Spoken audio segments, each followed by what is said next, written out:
안녕하세요. 자, 오늘은 그동안은 계속 연비주행 LPG 개조에 대한 걸 말씀드렸는데, 오늘은 이 채널 초창기에 있었던 자율주행에 대해서 말을 해볼까 해요. 지금 이제 퇴근하는 길인데요, 국도에 들어가면 반자율주행 모드로 변환을 할 거예요. 그러니까 스마트 크루즈 시스템을 켜면 얘가 자동으로 주행 보조가 되거든요. 그 전까지는 주행 보조가 안 되고, 과연 K9의 반자율 주행 모드 이게 어느 정도 선까지 와 있는지 한번 보시기 바랍니다.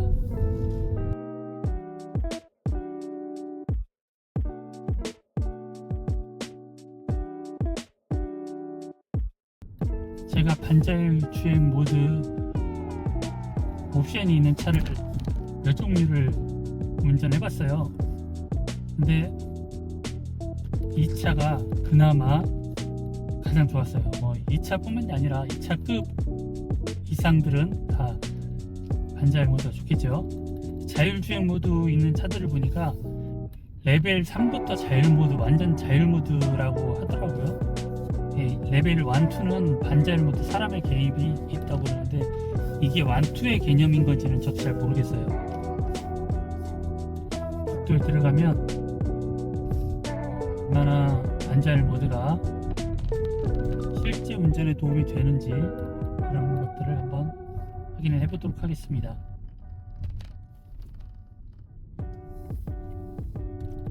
제가 요즘에 자율 모드에 관심이 많아져서 쉬는 시간에 자율 모드가 되는 테슬라라든지 요즘에 중국 차들이 되게 좋아졌더라고요.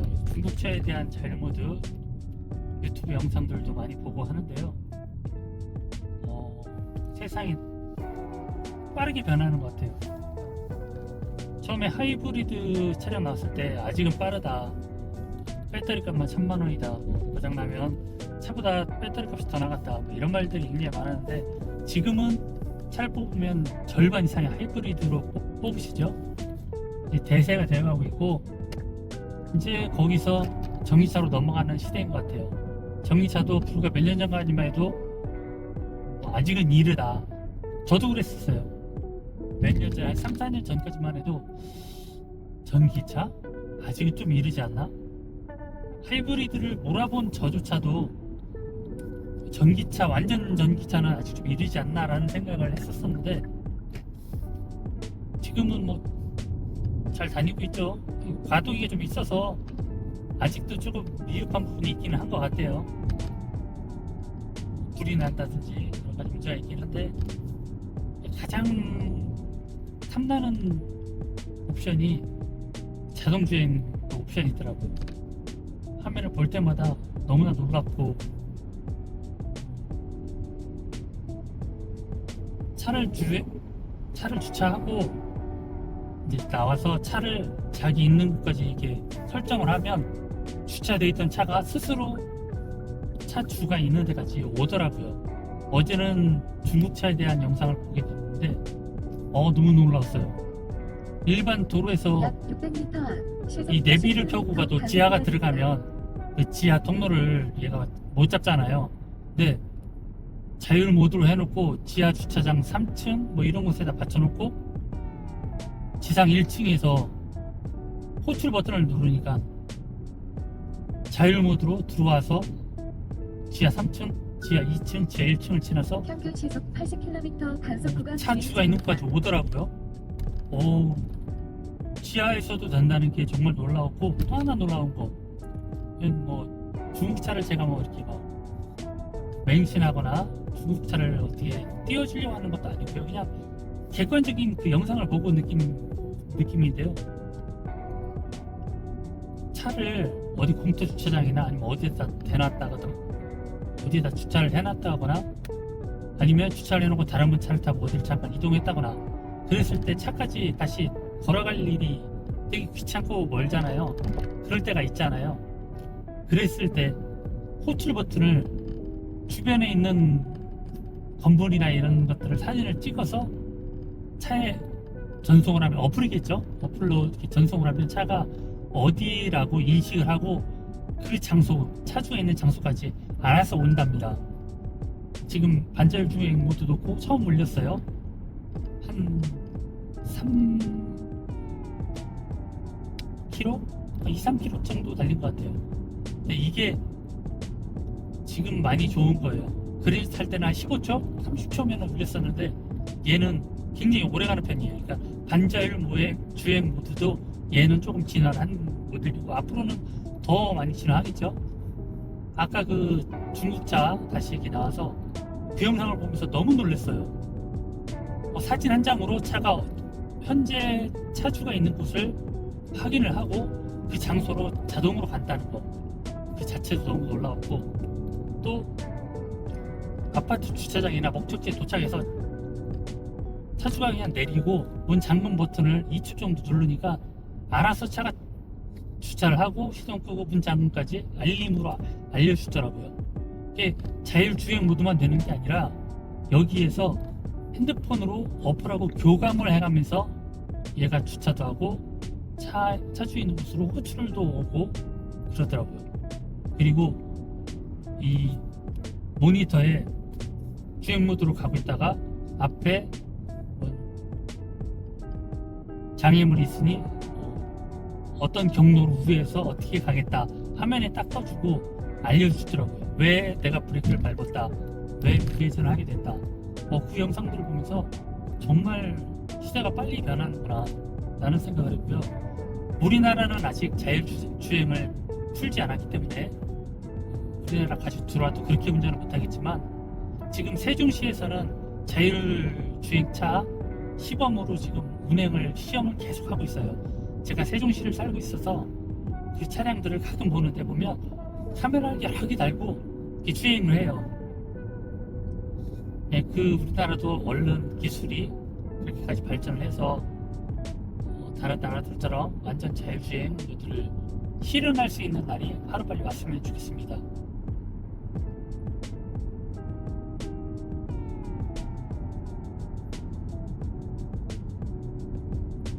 지금 굉장히 오랜 시간이 지났는데 또 아직도 핸들 잡으라는 소리를 안 하죠.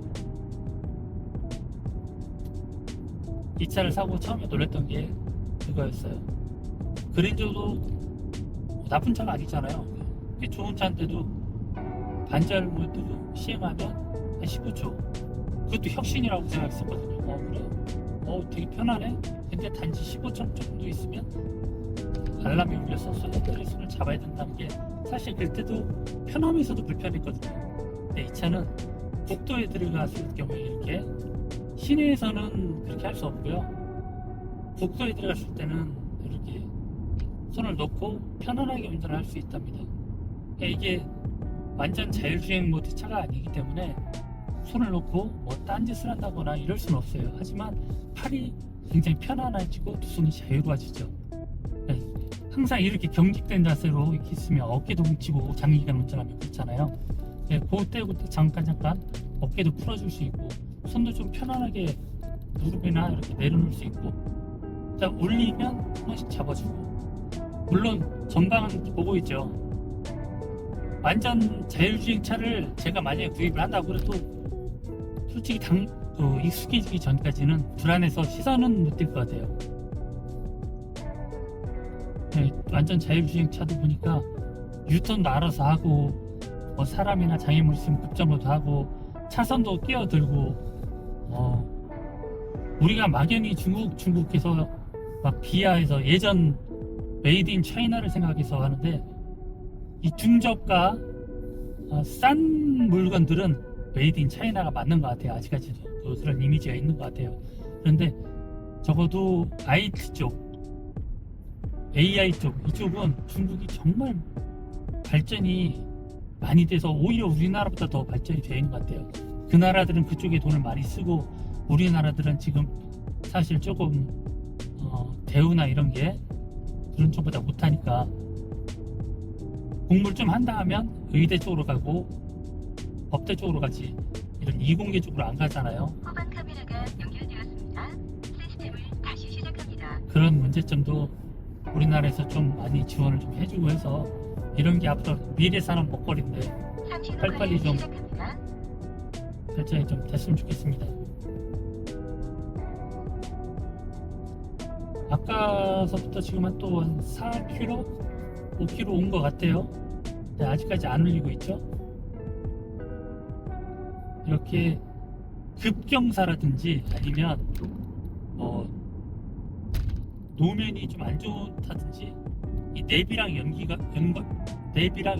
돼서 운전을 하는 거기 때문에 내비상이 조금 불안하다 보이는 것들이 있으면 얘가 그걸 맞춰서 신호를 울려요. 지금 제가 운전하는 구간은 차가 딱히 막히지도 않는 구간이고, 그리고 구간 단속 80km로 단속을 하기 때문에 80km 크루즈에 맞추고 다녀요. 그래서 그런지 알람이 안 울려서 오랜 기간 손과 발이 자유로울 수가 있답니다. 이것도 운전을 하다 보면 되게 편해요. 반자율 모드지만 그래도 이것도 굉장히 편해요. 근데 이제 그랜저급보다 그 이상급은 조금 더 발전을 했다는 거. 지금 현재 나온 그랜저는 모르겠어요. 조금 더 발전을 했겠죠. 그 시스템이 지금 이 시스템을 거기다도 시스템을 넣었겠죠. 근데 제가 탔던 거는 그랜저 IG였거든요. 근데 그거는 이렇게 오래 핸들에서 손을 놓고 갈 수가 없더라고요. 제 차는 K9이고요. 그랜드 플래티넘입니다. 거의 풀옵션 사항이고요. 제가 차를 막 이것저것 기능을 막 쓰는 스타일이 아니에요. 썬루프도 제가 비흡연자이기 때문에 썬루프도 열 일이 없어서 썬루프도 일부러 저는 계약을 안 하거든요. 안 덮거든요. 그래서 그런지 차에서 지금도 모르는 기능들이 있어요. 어쩔 때 이게 툭툭하고 나오는 기능 중에 이런 것도 있었네 하는 기능들이 있고, 차는 잘 나가고 서고 편안하기만 하면 되고, 약 그 정도? 3m 앞 평균 시속 80km 구간 단속 종료 지점입니다. 그리고 몇몇 분들이 제가 LPG 개조했는데 연비가 10km, 11km 나온다고 하니까 거기에 대해서 안 좋은 말도 많이 하시던데, 다음에는 계기판만 딱 출발서부터 정지할 때까지 계기판만 딱 찍고 몇 킬로가 나오는지를 확인을 한번 해드리는 영상을 준비하고 있어요. 이게 처음 시작할 때 하고 끝났을 때, 도착했을 때 연비를 딱 보여드리면 또 중요한 과정이 생략이 됐으니까 아무래도 좀 믿음이 들 것 같아서 풀로 좀 지루할 수도 있지만 여러분들이 빨리 감기를 해서 보셔도 되고요. 그렇게 해서 할 수 있도록 제가 좀 준비를 하고 있습니다. 그리고 LPG 개조하면 차 다 망가진다, 오래 못 탄다, 그런 소리들을 하시는데, 저는 휘발유를 제 주변의 차들도 다 그냥 잘 타고 다니고 있고요. 저도 잘 타고 있고, 저는 특히나 LPG하고 겸용으로 처음에 쓰다가 휘발유에 통에 있는 휘발유가 거의 LPG로 타다 보면 오래되잖아요. 오래 놔두다 보면 이 휘발유의 성능이 좀 떨어질 수도 있고 그 안에서 유증기가 발생해서 차에 안 좋은 영향을 끼칠 수 있다고 해서 휘발유를 그냥 서기 직전까지 탔습니다. 그래서 다 태우고 나서 LPG로 전환해서 LPG만 넣고 지금 다닌 지가 한 6, 7개월 되는 것 같아요. 그래서 그런지 지금 아무 문제 없고요. 그리고 또 한 가지, LPG를 바닥까지, 그러니까 기름불 들어올 때까지, 가스 게이지가 한 칸 남을 때까지 탄 적이 없어요. 최소 2칸 정도 남았을 때 충전을 해주고 하거든요. LPG는 휘발유보다 더 연료 게이지나 연료 펌프 이렇게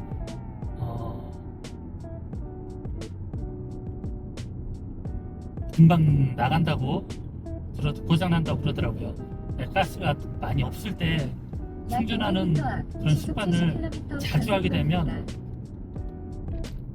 얘가 연료 펌프나 저희가 고장이 난다고 그래서 제가 그 점은 잘 지키고 있습니다. 최소 2칸 정도 남았을 때, 그러니까 한 350km 정도 탔을 때 그때 충전을 해주고 있어요. 2칸 정도 남았을 때가 평균 한 350km 정도 타거든요. 그러면 만땅 놓고 아마 얘도 서기 직전까지 달리면 450km 이상 탈 것 같아요. 예, 금액은 지금 350km 정도 탔을 때 4만 초중반? 4만원 초중반 정도 들어가고 있어요.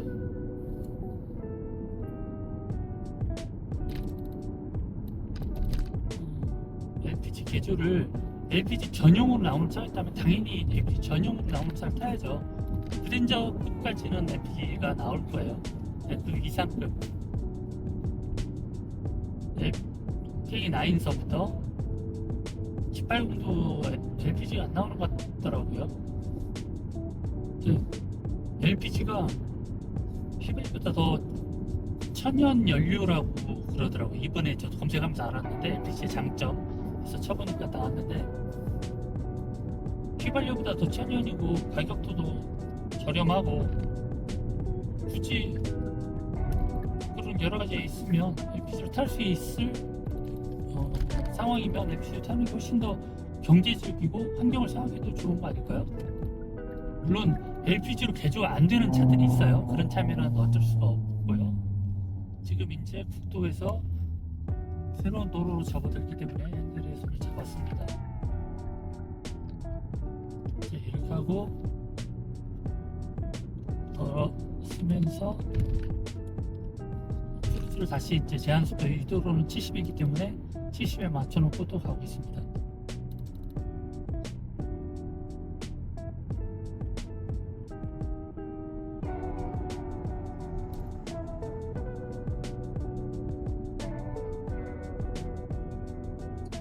제가 LPG 개조 전도사도 아니고 사실 약 500m 앞 시속 70km 고정형 이동식 단속 지점입니다.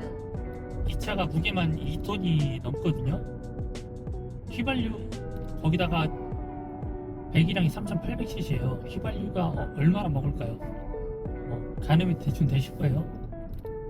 기름 떨어지는 게 눈금으로 보인다고 주변 차주들이 얘기를 하더라고요. 같은 차를 타는 분들끼리 만나서 얘기하다 보면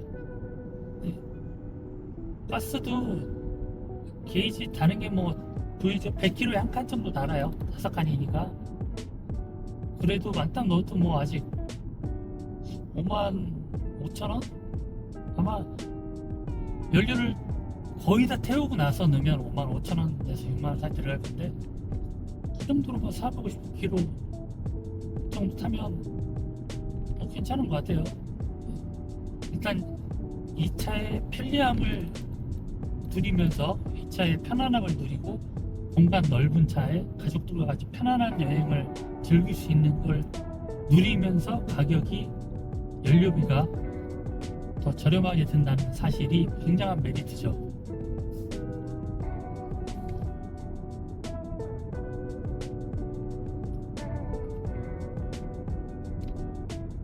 그리고 이 차가 만약에 하이브리드가 있었다면 하이브리드를 다시 개조를 안 했을 거예요. 솔직하게 저는 하이브리드 차가 LPG 개조하러 오는 걸 제가 AS3 받아갔을 때 봤는데 굳이 하이브리드를 이런 생각이 들더라고요. 하이브리드만으로도 충분한 연비가 나오는데 굳이 하이브리드를 할 필요는 없을 것 같고 그냥 휘발유나 디젤 차였을 때 전용차 했을 때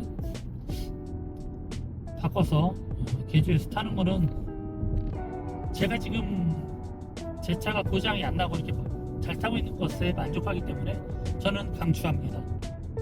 다만 누누이 말하지만 회사를 잘 골라야 돼요. 어떤 회사를 골라야 될지는 여러분들이 발품을 팔아야 되고 인터넷으로 서치도 많이 해야 되고 여기저기 동호회나 아니면 자동차 개조한 분들한테 물어보고 다녀야 되고 그렇게 해서 한두 푼이 들어가는 게 아닌가. 400만 원 뭐 플러스 마이너스 이쪽에 들어갈 건데 제가 기조할 때는 390만 원 줬어요.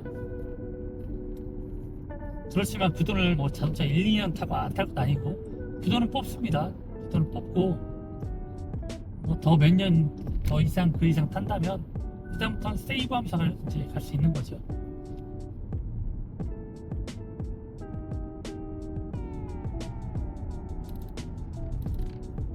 이제 국도의 끝이 점점 다가오네요. 예, 저쪽 앞에 가면 신호등이 나오는데 거기서부터는 이제 시내라고 봐야 돼요. 그때부터는 반자율 모드를 끄고 직접 수동으로 운전을 하겠습니다. 덕분에 출퇴근에 굉장히 편하게 약 다니고 있는 400m 것 앞 같아요. 시속 60km 과속 신호 위반 단속 구간입니다. 여기서부터는 이제 시내라고 볼 수 있기 때문에 제가 직접 운전하도록 하겠습니다.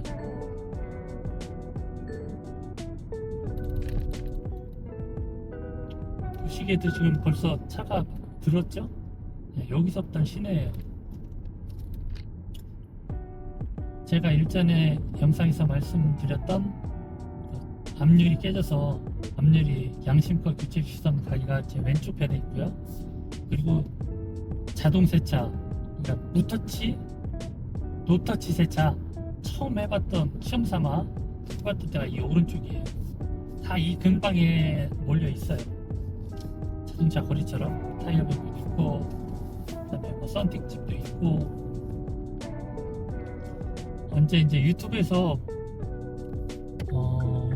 봤던 사장님 있는데 유튜브에서 광고를 하시더라고요. 광택이랑 시공이랑 다 해서 굉장히 저렴하게. 거기를 한번 가려고 합니다. 지금 제가 휴가를 다녀온 다음에 갈 것 같은데 되게 저렴한 금액에 광택, 유리막, 발수 코팅, 실내 세차 뭐 기타 등등 이렇게 해주시는데 그 가격에 그렇게 해주시고도 남나 싶을 정도로. 근데 자부심은 굉장히 있는 것 같아요. 본인 그 기술력이나 이런 거에 대해서. 금액도 적고 저도 같은 유튜브를 하는 입장에서 신기하기도 하고 그 가게에서 받고 그게 또 만족도가 높으면 자연적으로 그 가게 홍보도 또 해드리게 되는 거고. 한번 갔다 오려고 합니다. 자, 이제 시내로 들어가기 때문에 자율주행 모드, 오늘 자율주행과 반자율 모드에 대해서 얘기를 했었는데 이쯤에서 마무리를 하도록 하겠습니다. 저희 집은 여기서 좌회전하면 나오기 때문에 이쯤에서 마무리를 하도록 할게요. 시청해 주셔서 감사합니다. 다음에 또 다른 영상으로 찾아올게요. 구독과 좋아요 잊지 말고 눌러주시기 바랍니다. 감사합니다.